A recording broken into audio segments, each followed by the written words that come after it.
Welcome to Choking in Infants.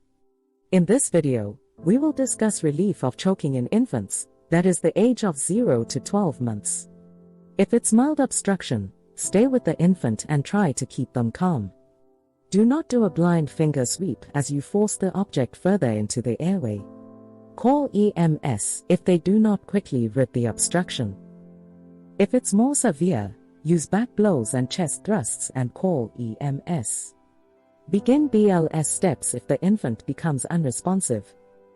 Hold the infant in your lap. Put the infant with their face down and their head lower than their chest. They should be resting on your forearm. Put your forearm on your thigh.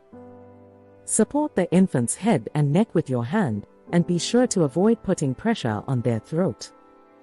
Using the heel of your free hand, deliver 5 back blows between the infant's shoulder blades. Using both hands and arms, turn the infant face up so they are now resting on your other arm. This arm should now be resting on your thigh. Make sure that the infant's head is lower than the chest. Using fingers of your free hand, provide up to 5 quick downward chest thrusts over the lower half of the breastbone. Perform 1 thrust every second.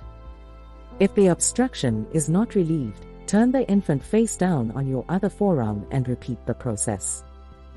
Continue doing these steps until the infant begins to breathe or becomes unresponsive. This concludes our lesson on choking in infants. Thank you for choosing Save a Life by NHCPS as your provider.